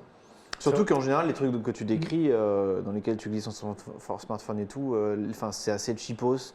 Il y a très peu d'accessoires comme ça qui proposent une qualité au niveau de la sensation suffisamment bonne, quoi. Pour en avoir testé une plâtrée chez les NUM, franchement, à chaque fois, c'était 2 étoiles, 3 étoiles grand maximum. C'était vraiment dégueulasse. D'ailleurs, un petit conseil, je pense qu'on l'a aussi Tech dans les visuels. Regarde, il doit y avoir des vieilles consoles Mega Drive ou des trucs où tu as une image de Sonic ou je sais pas quoi. Mais en gros, non, alors ça c'est une très Il y a belle une photo. Mega Drive aussi, ouais. C'est une très belle photo, mais c'est pas celle-là. Fais défiler, écoute, hein, on va finir par tomber dessus. Ça, c'était la Retron 5, ça, non? Alors ça c'est rigolo, ouais, tu peux tout foutre là-dedans. Ouais, ça partait d'un très bon Tu peux sentiment, mais il y a eu complètement tout quelques foutre ratés. là-dedans. quand Donc même. voilà, ça c'est pour parler de, voilà, quand on dit il y a 2 écoles, il y a des gens qui sont comme ça, tu vois, qui ont tout chez eux, Ce n'est pas mon qui salon. rebranchent tout sur la Ça dépend multi-péritel. ça. Non. C'est chacun son style. Mais quoi. moi j'ai rusé, tu vois. Madame voulait pas un CRT à la maison, mais comme j'avais une borne Astro City avec un écran CRT, j'ai connecté mes consoles dedans. Ouais, bah Dans pourquoi la pas, borne, voilà. pourquoi pas, ouais, ça peut être assez efficace. Et du coup, en fait, il y a des consoles, on nous vend des Mega Drive, des systèmes, alors c'est licence by Sega, mais c'est pas vraiment Sega, on sait pas trop. Avec des jeux intégrés et tout. Et ouais. avec des jeux intégrés, tu sais, tu achètes une manette, je sais pas quoi, et tu sais, avec une prise HDMI, et dedans il y a 200 jeux, machin. Ouais. Ce genre de truc. Le problème que j'ai avec ce truc-là, on en a offert un, c'est qu'en fait, très souvent, tu as un mauvais son. Je ne sais pas Ouais. pourquoi, Souvent, mais tu ouais. n'as pas le vrai Ok. son des jeux. Tu as des musiques avec. Les musiques sont un petit peu différentes, les Ouais, bruitages ça, ne sont pas les ça, on mêmes. va pas- ça, Je ne sais pas pourquoi, mais c'est jamais émulé parfaitement. Donc, Franchement, je pourrais pas te dire Là, pourquoi. Il y a plein de causes possibles. Moi, je crois que c'est l'histoire de licence. J'ai Non, entendu ah, dire non, que, ouais. non, je pense que c'est après tant qu'on est dans du hardware, je pense que c'est carrément la puce audio Ouais. qu'on ne peut pas la reproduire. C'est-à-dire qu'elle était mauvaise à l'époque. Aujourd'hui, on ne sait plus faire une puce audio qui est mauvaise. Tu crois Donc que c'est finalement, ça carrément, Tu parce penses que qu'aujourd'hui, Dans on peut le acheter cas de la des, Mega Drive, c'est on peut complètement ça. acheter hein. des upgrade kits aujourd'hui pour des consoles, et il y en a qui vont voter pour, il y en a qui vont voter contre. En théorie, on est censé améliorer le son, mais finalement, c'est plus celui qu'on avait en tête et c'est peut-être pas celui non plus qu'on recherchait. Et Ouais. il a été amélioré, mais finalement, est-ce que c'était pour du bien? Je suis pas sûr. Et c'est peut-être pour ça que tu n'arrives pas à retrouver ce cachet Les dans le son. musiques d'époque. mais en Non, tout mais cas, après, sur- les musiques de la Mega Drive à l'époque. Ah, ça dépend, elle est bien. Bon, on va pas se lancer dans ce débat-là parce que là, on n'a pas fini. On va conclure avec un point. Il n'a pas mordu au Un troll. point légal qu'a soulevé Krakou à la poste parce qu'il veut qu'on aille tous en prison puisqu'on fait de l'émulation ici et pas mal d'émissions de rétro Moi, j'ai connu gaming. personne qui faisait de l'émulation et qui a fini à Ouais, Florida Krakou, Rogis, l'homme hein. qui aura fait couler Webedia, il est là. hein. Je dis ça pour Personnellement. je dis ça pour la postérité. Pour la dernière. Du coup, justement, quand on est dans ce genre de business, qu'on fabrique ce genre d'objet et qu'on vend du coup ce genre de choses, Ouais. est-ce qu'on n'a pas un problème voilà, au niveau juridique, est-ce qu'il n'y a pas de Nintendo ou je ne sais qui, Capcom, qui va faire toc toc toc, t'es bien gentil, tu vends mes ROM là, qu'est-ce qui se passe au niveau de l'argent? Comment on s'arrange? Est-ce que tu me donnes 20%, mais ce genre de souci, est-ce que tu vas y être confronté? Comment ça se passe? J'espère pas, parce que sinon, mon avis, ça va être dur. Alors, il y a deux On n'a pas choses. donné ton nom de famille. Non, hein. il y a deux Ça va. choses. Il y a ce que j'appelle le seuil radar, c'est-à-dire que dans l'émulation, surtout sur des bandes d'arcade et qu'on commercialise, je pense qu'il faut avoir pas une éthique, mais il faut savoir être raisonnable et se mettre un palier de jeux qui sont soit pas des jeux de salon, soit pas des jeux trop récents. C'est-à-dire qu'on va rester sous un seuil radar de ce D'accord. jeu, il est sorti dans les années 90, Un peu qu'au comme Japon, dans des salles l'abandonware, d'arcade. quoi. Ouais. On frôle l'abandonware. Après, il y a une autre réflexion qui peut être de dire, c'est celle que je suis en train d'essayer d'entreprendre, c'est de contacter des développeurs de jeux indés pour leur faire développer des versions arcade de leurs titres, par exemple, qui auraient pu être très bons, et pour ensuite les faire intégrer dans une borne et qu'il y ait un système, pourquoi pas un système de redevance au nombre de fois où le jeu a été lancé par un exploitant dans une salle, etc., pour réussir Un genre quand de même fournir des jeux Spotify, d'arcade. un genre de Spotify du jeu d'arcade. Ça pourrait marcher. Je sais pas. En tout cas, ça a étudié, mais du coup, toi, t'as pas peur. Enfin voilà, je pense que si tu deviens milliardaire, ils vont commencer à s'intéresser à toi un petit peu. Non. Mais si ça marche juste bien, ça risque de se passer bien. Parce que de toute façon, je veux dire, il y a beaucoup de boîtes qui vendent des bornes d'arcade. Et Honnêtement, qui ça sont risque sur ce pas business. grand-chose. Hein. Des bornes avec des systèmes multijeux illégaux, t'en as partout maintenant. Enfin, t'en as plein partout. Et c'est une espèce de zone, en fait, il y a une espèce de tolérance de la part des éditeurs parce qu'ils savent très bien qu'ils n'ont pas forcément de fric à se faire, quoi. Tu penses ça, toi? Ouais. Oh, ouais. En tout cas, je me portais la poisse à personne. hein. Non, C'était non. juste qu'on se posait la question. Tu vois, quand tu vois, ça, c'est pas des sociétés comme Data East qui ont coulé, dont les Ouais. licences sont passées Il n'y a plus personne de pour boîte te en faire un boîte procès. pendant 20 ans qui vont venir porter plainte. Non, mais je pense au Konami Capcom, quoi. Et Tu vois, oui, sur non, ces boîtes-là, tu vois. Je suis même pas sûr qu'ils soient au courant que ça existe, ou alors. Mais limite, c'est toléré chez eux, non? Chez certains. C'est je sais difficile pas, à dire. je Hein. voudrais- De toute façon, c'est ce que je dis. Il n'y a jamais eu de cas. Enfin, personne n'a jamais fini en tôle parce que Non. il avait une borne avec des émulateurs. Au pire, un dans jour, son ils café, demanderont ou- d'arrêter, mais ils vont pas dire rendez-moi tous vos bénéfices sur Je les sais- 15 dernières années. Je sais quoi. pas, il y a Ce une serait- analogie qu'on peut faire avec les serveurs privés World of Warcraft, tant qu'on est Oui. dans l'illégalité. Les serveurs privés World of Warcraft, c'est quand même quelque chose qui a tourné pendant très longtemps, qui d'une certaine façon a été cautionné par Blizzard puisqu'ils ne pouvaient pas ignorer leur existence. C'est quand même Complètement, plus ou moins ce qui bien a lancé sûr. le modèle free-to-play dans le monde, c'est les serveurs privés World of Warcraft. Ça rapporte, et ça rapportait, et ça rapporte encore des sommes folles à des gens que je connais, qui ont pu jouer avec ça et monter leur société pour arrêter ensuite et Ah devenir oui. raccord. En France, ça n'a jamais explosé. Aux États-Unis, c'est allé très très loin puisqu'il y a eu tout de suite des attaques et des mises, enfin voilà, ils Ah ouais. sont traînés en justice et à rembourser. Genre des calculs un peu fous de tu avais 6000 joueurs, ils ont joué pendant 2 ans, bon bah 12 fois les mensualités 12 fois multipliées par 6000, ouais. bon courage quoi. Ouh, ouais, d'accord. Ah, Vaut mieux faire ça en France alors. Je pense que pour le moment il vaut mieux faire ça en France. Ouais. Ok. Non, mais après. J'ai oublié ce que je voulais dire. La fatigue, Yamato. Bon, de toute façon, c'est pas grave. Non, mais parce dans le que- cas, ce que je voulais dire, voilà, c'est que dans le cas de ce genre de produit, de toute façon, tu vends pas les ROM. Tu vends le produit qui les fait Oui, tourner. c'est ça, Les c'est ROM, ça, en fait, tu les complètement. fournis avec à titre Au gracieux. pire, si le FBI vient chez toi, tu Non, leur mais donnes voilà, ton disque voilà. dur. Et puis voilà. Enfin, moi quand je bossais sur mon projet de stick arcade comme ça avec un pi dedans, moi je voulais carrément juste vendre le système tel quel, mais je savais très bien que ça s'adresserait à des pros parce qu'il fallait ensuite faire la démarche d'aller télécharger les ROM. Mais justement, je voulais pas livrer les ROM avec quoi. Mais dans l'absolu, tu vends pas les ROM en fait. Tu fournis le système et voilà, il y a des ROM dessus pour que ça tourne, mais enfin ça c'est trouble, c'est gris, mais voilà. Ouais. Bon, on va rester dans le gris. Et en tout cas, bah, je voulais vraiment te remercier, Benjamin, d'être venu Ouais. nous montrer cette jolie barre. Et où est-ce qu'on pourra suivre tes travaux? Est-ce que tu as un Twitter? Est-ce qu'il y a un site? Ou est-ce que pour l'instant c'est complètement. Non, alors il y a un Facebook pour le moment, c'est Ouais. Minicad. Minicad. C'est le nom du produit, c'est Minicad. Ok. Bah, on ira ça sur Et le site Facebook. web minicad.fr est en travaux et j'espère une mise en ligne de la boutique d'ici mi-mars. quoi. Minicad ou CAD? CAD. Minicad, ok. Ouais, Comme l'iCAD. M-I-C-A-D-E. Ouais. Ok, bah voilà. Bah, allez voir ça et bah, je vais te laisser rentrer avec ton. Même si j'aimerais bien le garder, mais tu peux. Moi, je le vendrai. Tu reviendras nous le vendre, on est bon client. Ouais, c'est pas difficile, je pense. Et on va lancer le jingle test pour la dernière partie de l'émission et on va accueillir notre geisha préféré, Pentaru.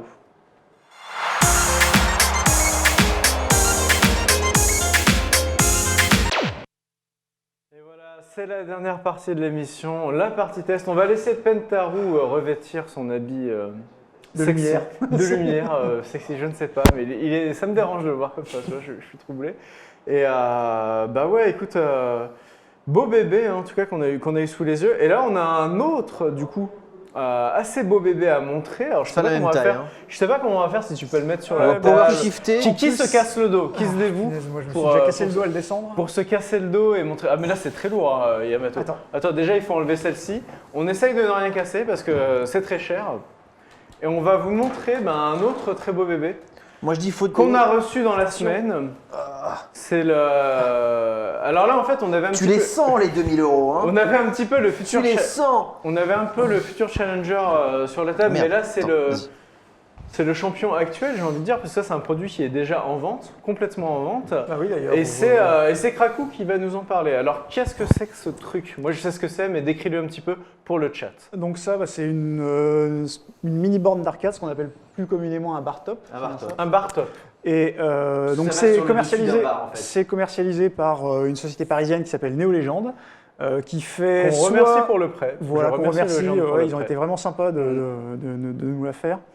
Et donc ça, c'est un modèle compact, sachant qu'ils commercialisent également des modèles plus classiques, des bornes, Des grandes bornes des de grandes goût, bornes, voilà, de grande taille. ouais. Ils ont aussi des modèles, ce qu'ils appellent des modèles mini, qui sont plus taillés. Alors ça, pour, c'est pas le mini parce que Alors c'est- ça, c'est le compact. Et le format mini, en fait, c'est plus un format enfant. Il y a Ouais. une borne qui Ouais, fait d'accord. 1m30, 1m40 et qui est plus adaptée pour les jeunes enfants. Un petit peu pour Ken Bogard, quoi. Une borne Ouais, pour Ken Bogard. ou les petits hommes. À mettre Les jeunes enfants ou les petits hommes, c'est comme tu veux. 1m30, c'est bien, toi, t'as la bonne hauteur et tout. Bon, je fais des bisous à mon Ken, hein, je te troll. Voilà. Et globalement, si je devais résumer le concept en quelques mots, c'est tout simplement une plateforme de rétro gaming réellement clé en main. C'est-à-dire que vous la recevez, vous allumez, il y a un bouton on-off Il y a un derrière. bouton derrière, on-off, c'est fini. On-off, c'est terminé, ça démarre, vous avez votre liste de jeux. Là, vous voyez l'écran avec le front-end donc qui est Pandora's Box. Et vous avez les jeux, alors sur celle-là, vous avez un choix de 500 jeux. Bon, je t'avoue que je les ai pas tous testés parce que ça fait Quoi beaucoup. T'aurais pu dire Ouais, pour les ouais. besoins de l'émission pendant les 3 semaines qui viennent, je joue à chaque jeu d'abord. Ouais, figure-toi que mon rédacteur en chef a mis son veto. C'est pas faute d'avoir demandé, cela dit. Non, voilà, il y a à peu près 500 jeux et globalement, c'est vraiment l'idée, moi, que je me faisais d'une expérience clé en main, c'est-à-dire que c'est très stable. J'ai eu aucun problème de plantage sur aucun jeu. Ça a marché très Ça bien. marche tout de suite, ça va. Derrière, alors pour tout ce qui est réglage, vous avez un panneau, alors là vous ne le verrez pas malheureusement, Vous pouvez mais derrière l'ouvrir vous avez par un panneau l'arrière, que vous pouvez ouvrir et vous avez moyen de reconfigurer les différents paramètres de l'écran, notamment tout ce qui est filtre.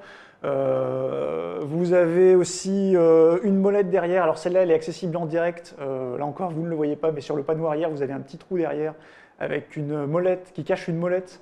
Et cette molette permet de régler le niveau sonore. Et également, vous avez, en enlevant le panneau, accès au contrôleur à l'intérieur. Contrôleur qui vous permettra d'afficher en lieu et place de l'interface que vous avez là, une autre interface qui, elle, vous permettra de gérer un petit peu vos jeux, c'est-à-dire le niveau de difficulté des jeux. Ah, t'as des options quand même. Voilà, tu as quelques options de configuration pour gérer un peu ton expérience de jeu.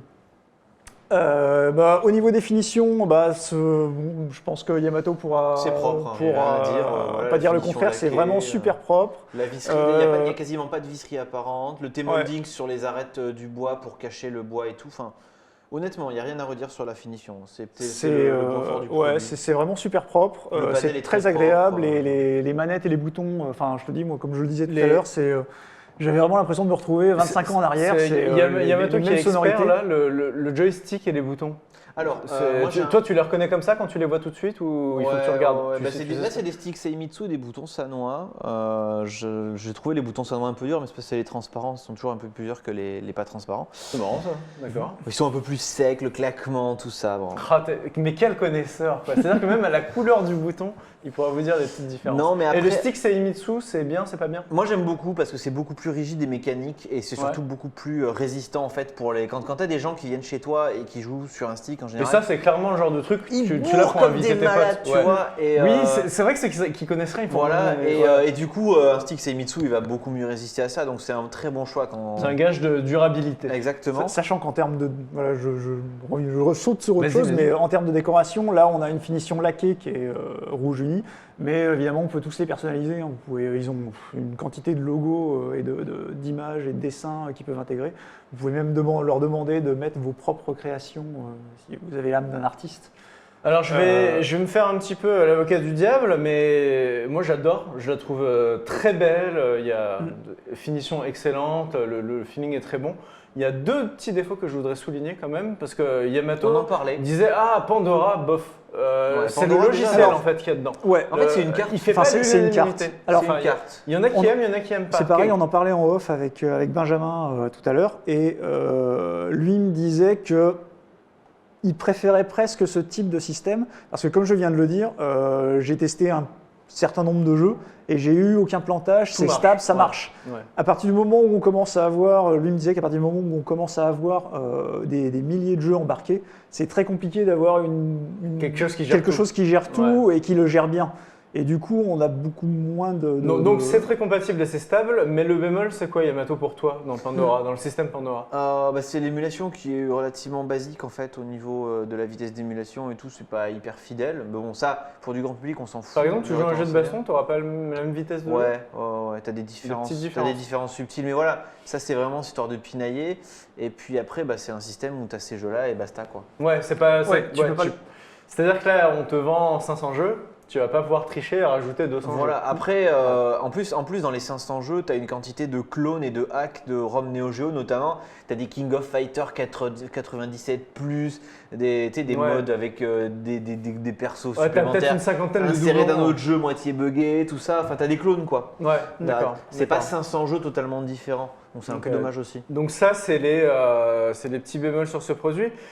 Il y a peut-être un truc qui va faire tilter aussi les personnes, c'est le prix. Eh oui, le Attends, prix. il y a un autre truc aussi moi qui m'embête sur cette borne, en fait c'est pas la faute de la borne en question, c'est inhérent à ce type de bar top, enfin au bar top, c'est que c'est très difficile de jouer à deux côte à côte. C'est vrai. Bah, c'est on l'a- vrai. on l'a fait avec tu peux Pantaro, le ça se faire. fait, hein, Tu peux le c'est- faire, ça marche. Ouais, Tu- mais mais c'est tu pas joues à hyper- Final Fight, c'est ça pas va. hyper confortable. Tu joues à Street 3-3, t'es serré. Alors ce qui est Surtout cool, c'est que si tu joues avec une fille qui te plaît, t'es vraiment collé à elle et c'est chouette, tu vois. Tu fais.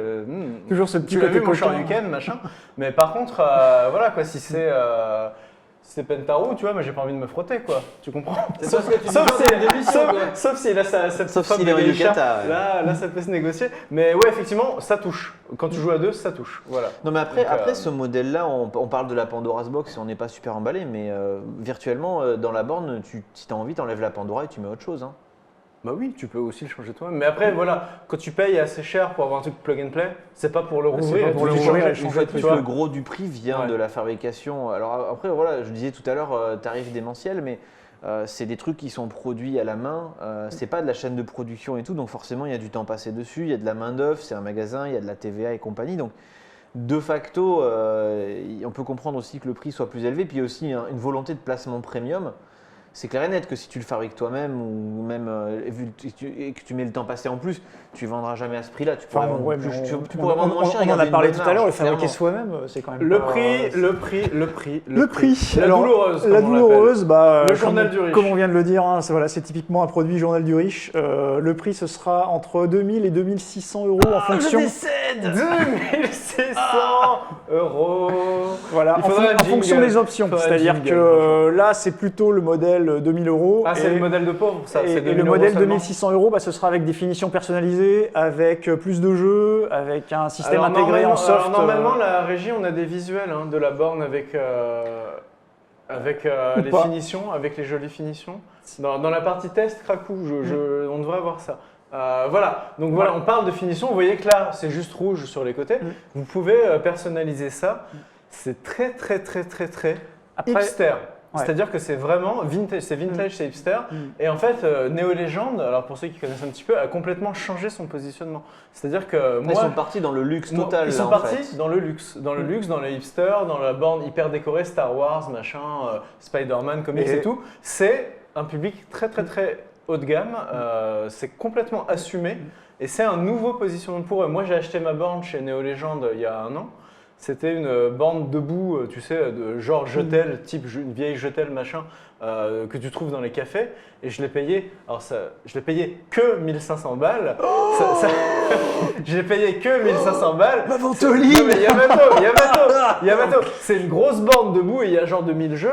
Là, on parle quand même d'une toute petite borne qui coûte déjà 2000, plus Non, de mais 2000 balles. je sais que la borne Donc en elle fait, a été c'est-à-dire retapée, recablée et tout, qu'ils sont mais- encore plus chers qu'avant. Ils sont encore plus chers qu'avant. Ils sont sur un Après- nouveau positionnement. Après, voilà, c'est cher, on va pas le nier, hein, c'est très très cher et c'est même, je suis le premier à dire que c'est un produit de luxe. Le chat est mort de rire. Le chat se fout de ma gueule encore. C'est pas possible. Il faut bannir tous ces gens-là. Mais non, mais Manu Astro City, truc, je l'ai payé 500 € quoi. Mais oui, mais toi, t'es un vrai, t'es un mec du vrai. Ken Bogard aussi m'a insulté quand Ken je lui ai dit Bogard ça. aussi, Ken avec, Bogard avec aussi son m'a insulté. Negrette 2. Mais le truc, c'est que moi, je vais vous expliquer un truc. C'est un objet de décoration aussi. Ne le voyez pas juste comme une borne d'arcade chez soi. Moi, quand les gens ils viennent chez moi, dans mon salon, ils voient la borne, même si elle n'est pas allumée, c'est un superbe objet. Au-delà de- C'est magnifique. Au-delà de C'est- ça, franchement, c'est, enfin, notamment il y en pour a ceux qui mettent 3000 balles dans des tableaux pourris. Moi, j'achète une borne et c'est très joli chez soi. Au-delà de ça, et notamment, Fais pas cette tête-là, toi.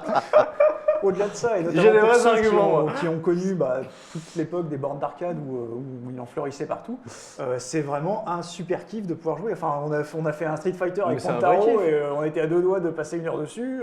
Moi, ce matin, je l'ai remis en route et. Mais moi, quand j'ai des potes et qui c'est viennent pareil, chez moi, on à met 10 double heures, je me dragon. suis dit, bon, je vais peut-être bosser un petit peu. Enfin, J'ai des potes qui viennent à la maison, on met double Et- dragon, tu mets puzzle bubble, c'est le pied quoi. Et, C'est génial. voilà, et pour faire un. Alors, l'analogie sera peut-être un peu bizarre, mais je ne sais pas si tu te souviens de la Rad Pro X, la souris à 200 €, qui typiquement 300. était 200. Non, 200. Ah, c'était Ouais. la manette à 300, qui pardon. typiquement était hors de prix, et hors de prix notamment parce que finalement c'est qu'une souris.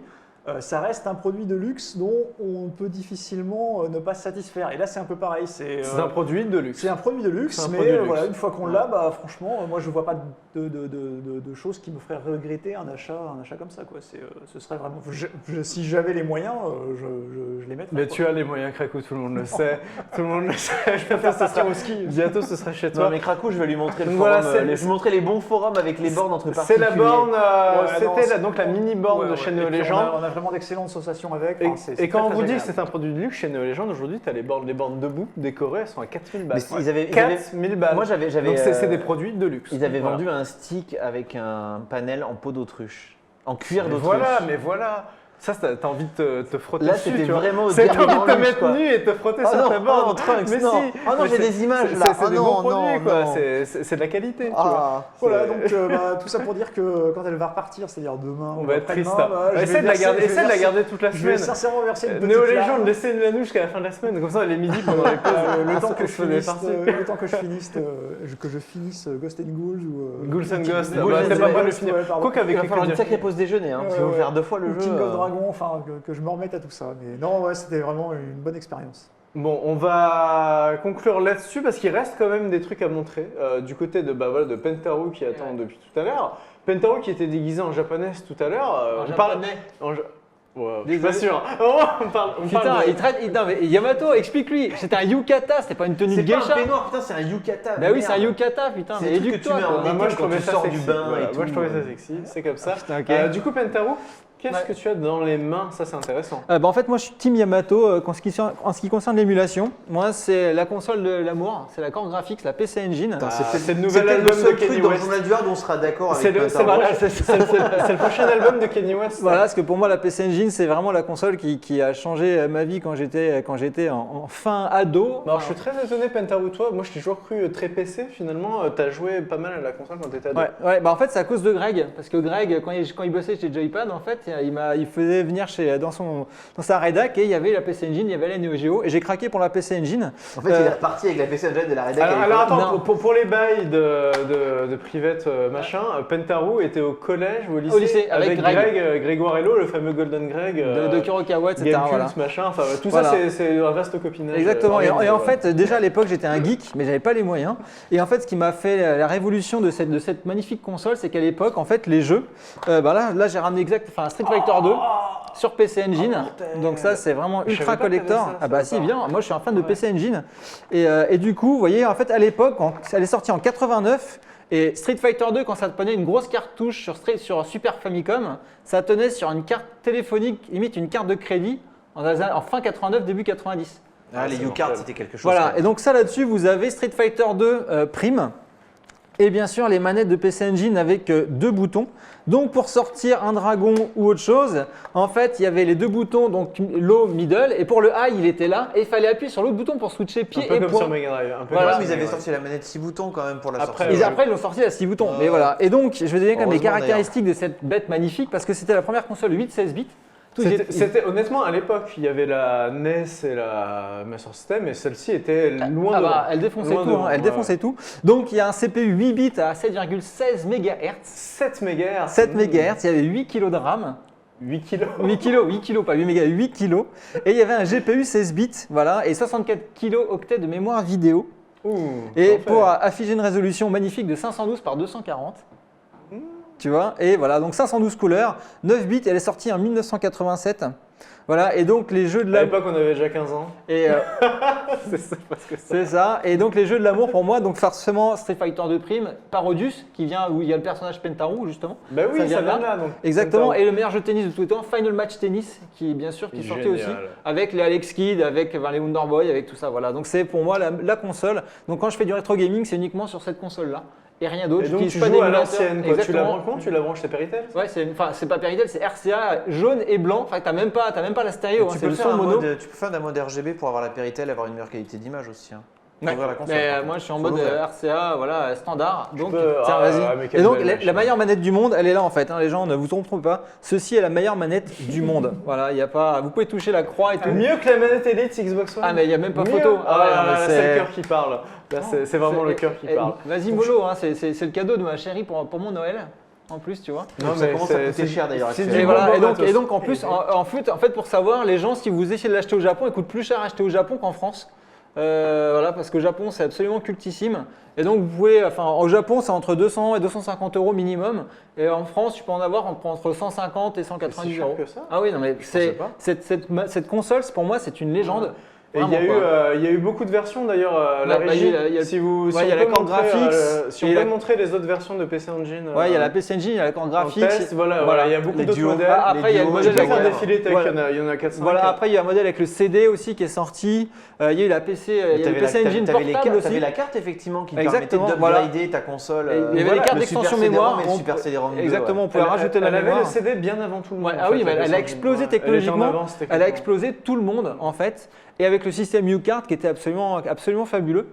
Et en plus, il y avait la version portable avec, Ouais. c'était la première Bah, console on l'a- 16 on bits. l'a- La Là, PC c'est Engine dingue. GT, ouais. La PC Voilà, Engine la GT. PC Engine GT, c'était Là, voilà. voilà, ça défonçait tout quoi. L'autonomie c'était celle de la Game Gear, donc c'était un peu pourri. C'était une mais, demi-heure. Mais en termes de performance, Voilà. ça a explosé tout le monde. Bah, c'était la meilleure console. Et c'était, portable, bah voilà, c'était pas techniquement, du tout connu. Moi, avant que je connaisse Greg, j'en avais déjà entendu parler. Alors pour vous donner une idée, dans les années 80-90, avoir ce truc-là, la GT, c'était comme. C'était à quoi, je pourrais c'était comprendre 1490 C'était comme avoir. la C'était console, pire non, qu'avoir à un la iPhone fin 6 Plus. Ah, c'est sûr. Ah, C'était bah, pire qu'avoir un iPhone ou 6 comme la Plus. Neo Geo, Quand t'avais quoi. ce Enfin, truc-là, c'était comme si t'avais une Neo Geo, t'étais le boss. Ah, mais c'est- ah, mais C'est-à-dire qu'il c'est y avait clair. il y avait les miséreux qui avaient des Master System et des NES. Ouais, Et toi, si t'avais ça, Mm. non seulement t'étais le boss, et tout le quartier, t'étais le meilleur ami de tout le quartier parce que tout le monde voulait Venez venir chercher chez là. toi pour jouer à ça. Et c'était juste sur l'échelle sociale, c'était tout C'est en ça. Et haut. moi, dès que j'ai eu du pognon, la première chose que j'ai fait, je me suis acheté une PC Engine en fait. Bah voilà. Voilà, ce que je pouvais pas quand j'étais ado, donc j'allais voir Greg à Joypad pour y jouer. Voilà, et en fait, Tu voilà, dès que squattais déjà les sites de jeux vidéo, enfin les magazines de jeux voilà, vidéo à et l'époque. bah, la première fois que j'ai joué sur Neo Geo, c'était grâce à Greg, hein, Super Baseball 2020, tu vois, et Blues Journée, ça me restera à vie dans ma mémoire. Voilà, et donc la PC Engine. La PC Engine, c'était plus un coup de cœur qu'un test Bah, on de était dans la mission Pentaru, rétro, donc je me mais suis dit, c'était bon, dans voilà. le thème du rétro. Et on va terminer avec Yamato qui lui, bah, ta spécialité c'est un petit peu les sticks et les périphériques quelque part. Du coup, tu nous as D'abord, ramené voilà. un petit peu de matos de ta cave. Yamato dans ta cave. Alors, journal du pauvre. Le alors, journal du pauvre. Voilà, elle est pas récente, mais je l'ai prise en photo d'ailleurs, si notre Realtek veut bien nous la montrer. C'est une manette USB. Il a dit non, j'ai entendu, voilà. C'est la Buffalo. C'est une manette USB, voilà, c'est la Buffalo. Celle Elle que coûte, j'attends. en général, tu la trouves sur le net entre 10 et 13 balles, frais de port compris. Pas trop cher. Et c'est probablement la meilleure imitation de manette Super Nintendo en USB que tu puisses trouver donc, pour jouer aux émulateurs. Alors attends, est-ce que tu la branches et tu dois installer des drivers? Non, c'est instantanément reconnu par le PC. Ah, ça c'est génial. Ça fonctionne Ouais, ça, super c'est bien. Et franchement, au niveau de la croix, au niveau des boutons, au niveau des gâchettes, c'est très très. Enfin, ça répond bien. C'est vraiment, franchement, une excellente surprise. C'est ce que j'ai commandé pour jouer à Street Fighter 5 sur PC. Tu vas jouer à Street Fighter avec ça? Ouais, parce que je suis incapable de jouer au stick. Par contre, j'ai tellement joué à Street Fighter 2 sur Super NES avec cette manette-là que j'ai acheté cette manette-là pour jouer à Street Fighter 5 sur PC. C'est vrai. Alors, sachant que cette manette est réalisée sous licence de Nintendo, il me semble, parce que Buffalo est une marque japonaise. Ouais. Et donc, il paye des royalties à Nintendo pour reprendre le châssis de la manette Super Famicom. Très Bon, bien. le sacrilège, c'est les boutons turbo et clear, mais vous êtes des vrais, vous n'allez pas les utiliser. Hein, Non, rassurez-moi. non, De toute façon, très à quoi bien. ça sert Non. Très bien. Ça sert à rien. Voilà. Et d'ailleurs, on va préciser qu'il y a des manettes comme ça similaires pour Saturn, pour Mega Alors, Drive. Le pour problème- Saturn, il y en alors, a. Saturn, il y en avait une, c'était Ouais. la manette officielle Sega Ouais. USB, mais la trouve plus elle a des tarifs stratosphériques maintenant parce qu'elle est plus Ah produite. merde. Mais c'était la manette Saturn en USB et elle était géniale.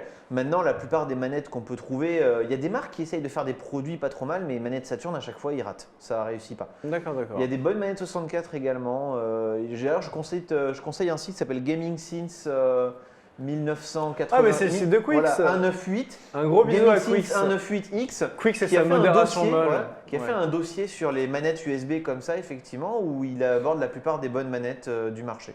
D'accord, allez voir Gaming Since. Et tu avais encore 2-3 trucs en stock, Yamato? Ouais, bon, après. Qu'est-ce que tu avais vite fait hein, Allez. On conclut là-dessus. Allez, montre-nous un dernier truc ou deux. Là, c'est voilà, c'est ce qu'on met dans les bornes. Du coup, c'est les petits boutons Sanois. C'est pareil. Hein, c'est voilà. Ah, ça, c'est toute ta vie, Ceci ça. est un bouton Sanois. Ça, c'est toute ta vie. Pareil, ça. on a la photo normalement dans le TriCaster. Merci, voilà. Tech.